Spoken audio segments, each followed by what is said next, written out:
Shalom semuanya, perkenalkan nama saya Andini Suleman, saya berasal dari Toli-Toli, saya berumur 26 tahun, saya anak pertama dan saya punya 2 orang adik. Saya bersyukur bisa mengikuti pembinaan wanita bijak di tahun ini.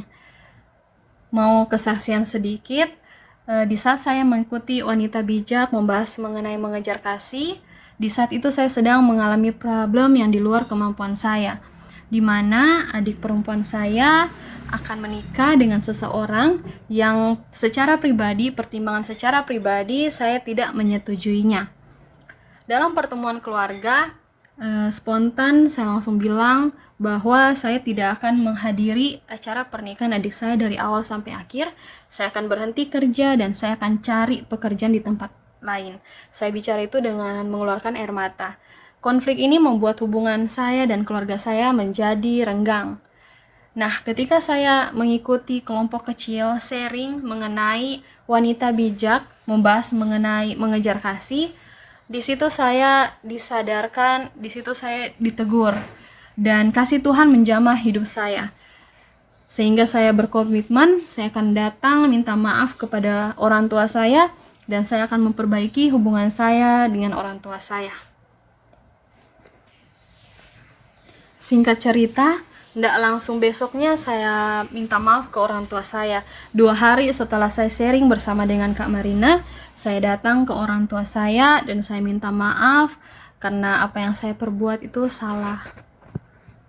Dan hari H, detik-detik sebelum calon adik saya tiba di Toli-Toli, saya digerakkan Tuhan untuk panggil adik saya. Saya panggil dia ke kamar, dan ketika kami bersama aja sih, saya lihat dia dan saya peluk dia. Saya peluk dan saya berkata kepada dia bahwa saya mendukung keputusanmu. Dan di saat itu dia dengan air mata saya berkata seperti itu, dan adik saya juga dengan air mata minta maaf dan saya doakan adik saya. Dan setelah selesai acara pelamaran, saya juga digerakkan Tuhan untuk bicara dengan adik saya dan calon adik saya. Suatu proses yang tidak mudah bagi saya, seperti mimpi buruk yang jadi kenyataan. Namun di saat itu Tuhan melembutkan hati saya, Tuhan menyadarkan saya sehingga saya dapat mengejar kasih sampai terjadi perubahan.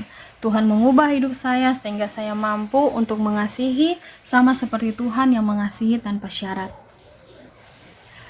Saya bersyukur lewat pengajaran ini, saya tidak hanya tahu mengenai teori saja, tapi Tuhan mampukan saya untuk mempraktekkan kasih seperti Tuhan mengasihi saya.